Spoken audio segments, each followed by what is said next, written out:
So in this video we're going to be talking about the unification of Egypt, how this brings about a form of community that is entirely different from the city-states of Sumer in many different ways.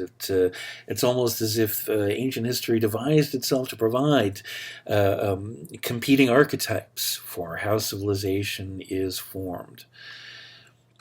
So, as you may know, Egypt is the territory that exists in the far northeastern extreme of Africa, and it occupies roughly the area that is currently occupied by the modern state of Egypt.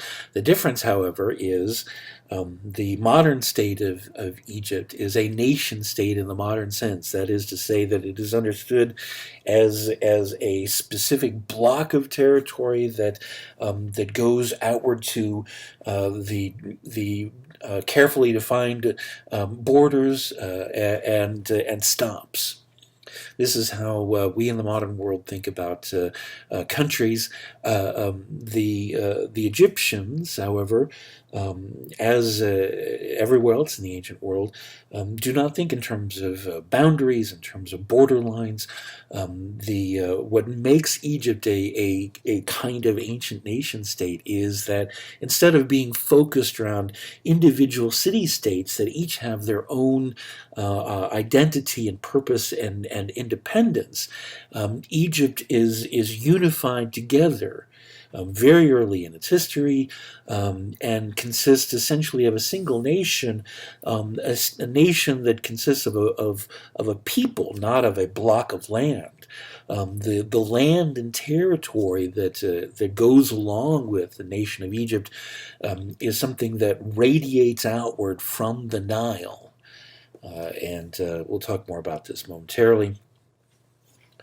The geography of Egypt is dependent upon the Nile. Everything in Egypt is dependent upon the Nile, and in particular, what we're referring to is Egypt is the land immediately around the Nile, the lands that the Nile fertilizes.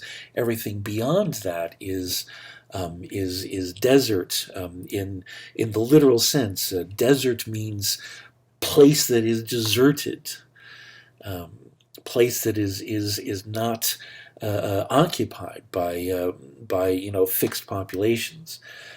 So that's A, and then B. Egypt consists of two general regions. At the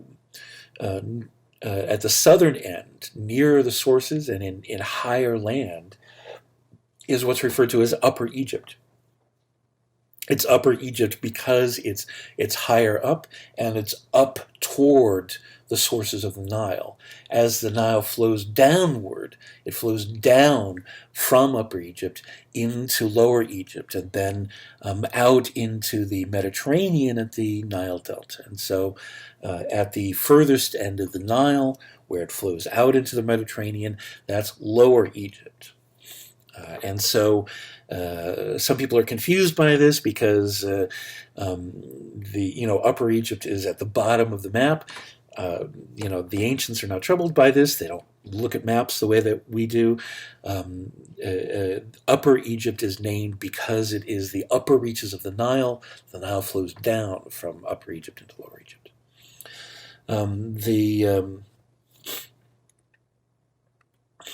And so the overall timeline of Egypt goes something like this.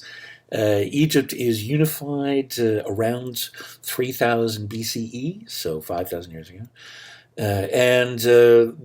After that unification takes place, then there is the great heyday of Egypt. This is the Old Kingdom. This is the time where Egypt is at its greatest grandeur, where its pharaohs are most powerful, where Egypt is at its richest and most successful, and where a great deal of what remains of Egypt, the monuments, and so forth, a large number of these come from this period of immense potency, wealth, and visible expression of that power and wealth.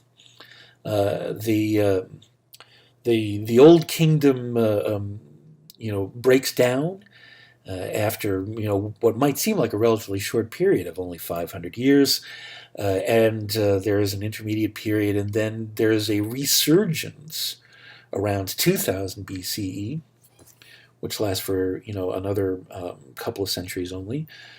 This is called the Middle Kingdom. The Middle Kingdom is sort of an echo of the Old Kingdom. There's another intermediate period in which Egypt is broken, and at least parts of it are ruled over by foreign princes. And this is what the word Hyksos refers to.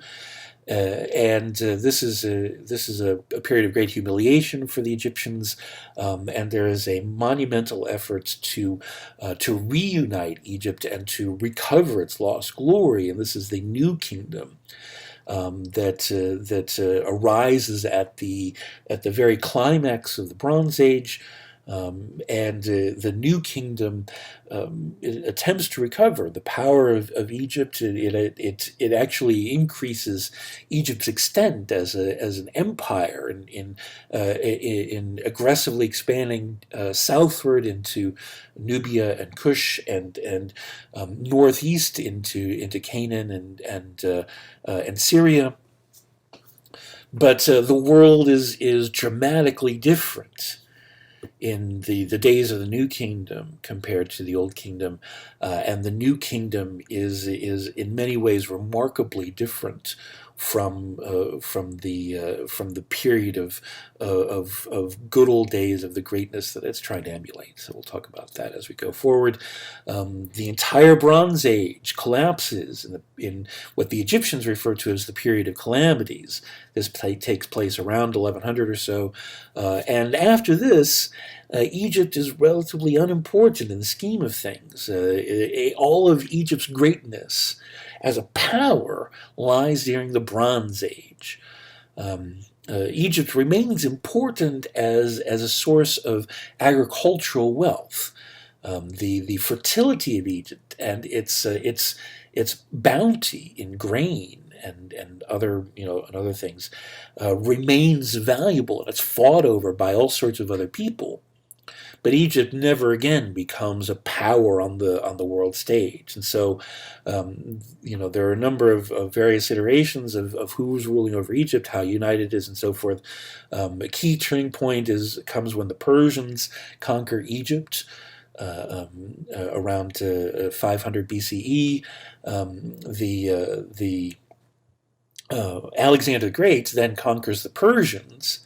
And so Alexander installs a ruler from his own people, the Macedonians, over the Egyptians, and this is the Ptolemaic dynasty, named after its first ruler, Ptolemy the First.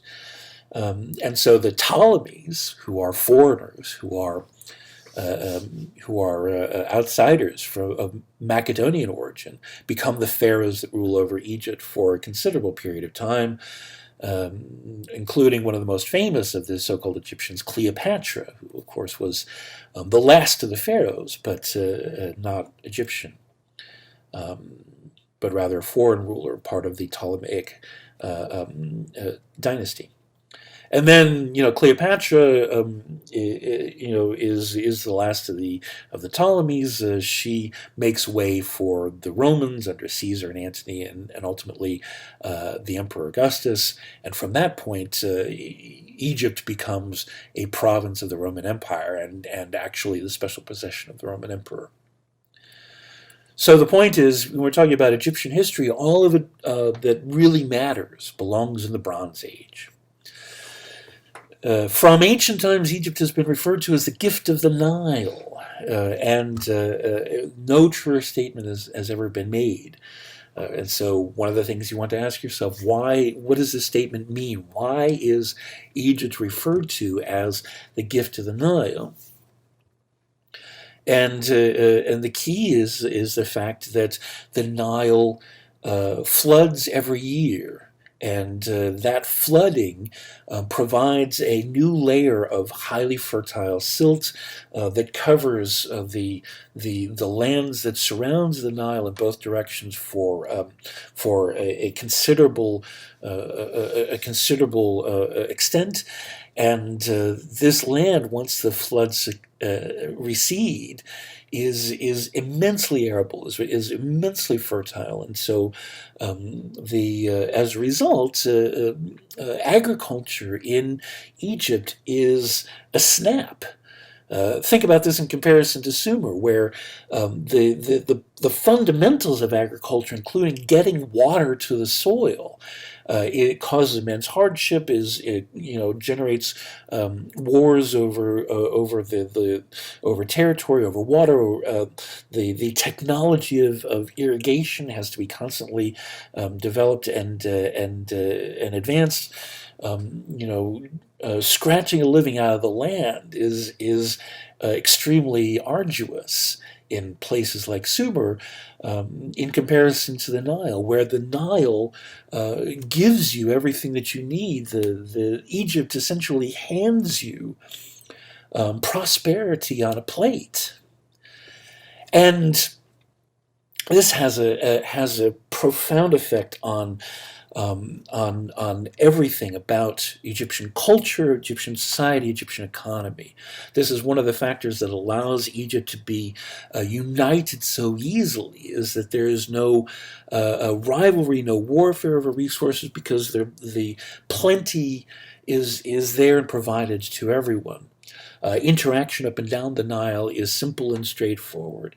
Where the Euphrates and the Tigris can be volatile and dangerous to traverse, the Nile is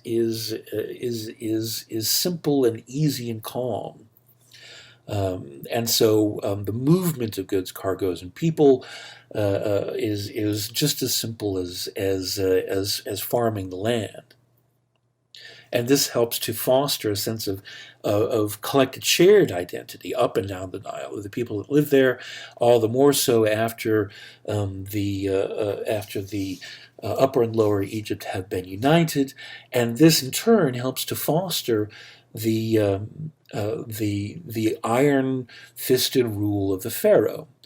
And the way in which this works is that the beneficial, nurturing aspect of nature is key to the Egyptian worldview. The Nile provides, nature provides, and nature, everywhere in the ancient world, nature is a reflection of the will of the gods. The gods represent that which is not human, not mortal, that which is outside human habitation. And that means that nature, the wild, is identified with the gods. Where the wild is hostile or indifferent, then the gods are understood in a similar way, as in Sumer. Where nature is bounteous and friendly and nurturing, the gods are understood in the same way. And the Egyptian gods are understood by the Egyptians as providing, as accepting a responsibility to take care of, to foster the mortals that live in their territory. This also, has an interesting side effect. You might wonder why it is in particular that the Sumerian gods are presented in human form, more or less, whereas the Egyptian gods are represented in anthropomorphic animal forms. We're looking here at an image of Horus. Horus is the falcon god, Anubis is the jackal-headed god, and so forth. This intensely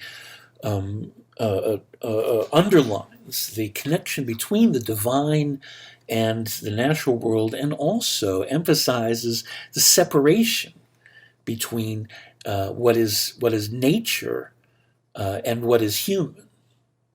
The humans with their own jealousies and caprices and vices are far removed from the alien ways of the gods. So it's interesting to look as we tour all these ancient places, how closely the gods resemble humans, and what that might say about them, and you might form your own opinions about what the anthropomorphic nature of the Egyptian gods signifies to you.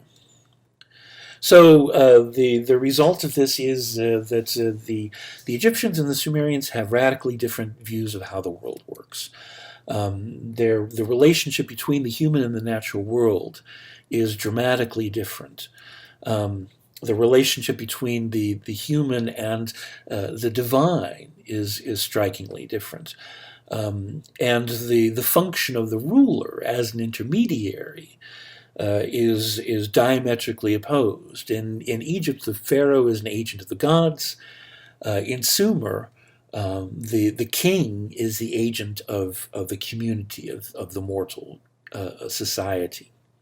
One other thing that the cyclical nature of the Nile, flooding every year, has, not only can nature be depended upon to provide, but this also means that the Egyptians tend to view the world as being cyclical itself, that things don't fundamentally change. They always come back around to the same place.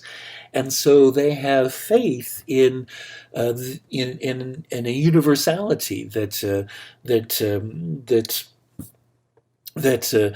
for example, the souls of people persist after death, that they find a new form of existence, that the structure of society and the nature of the rule of the pharaoh and how the economy works and all these other things, these are things that don't fundamentally change.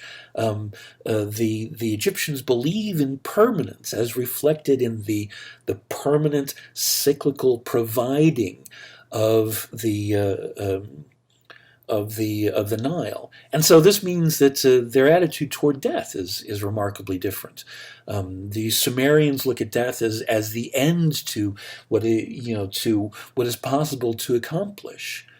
The Egyptians look at death and the passing into the afterlife as another turn of the cycle. This is reflected in their in the mythology, where each exchanging of the pharaoh is a turning of the cycle, of Horus's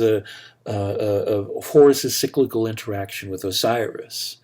And so as a result, the way that the Egyptians go about their life, it marks them as being of a dramatically different culture.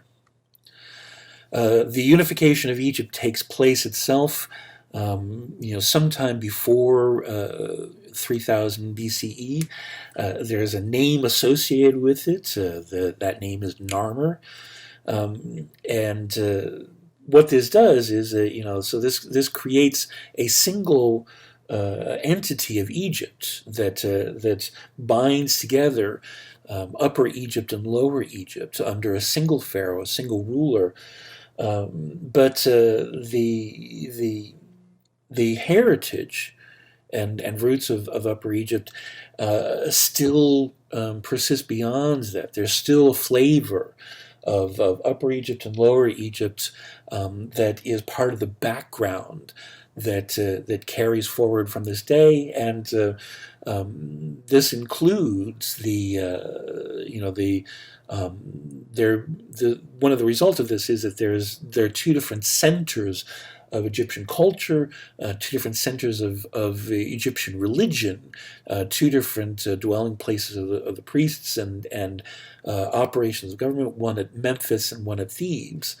And each of these places remains a slightly different focus. Under the Old Kingdom, this is less important, but this becomes a more marked contrast in later periods. And so we'll continue talking about the story of Egypt in future videos.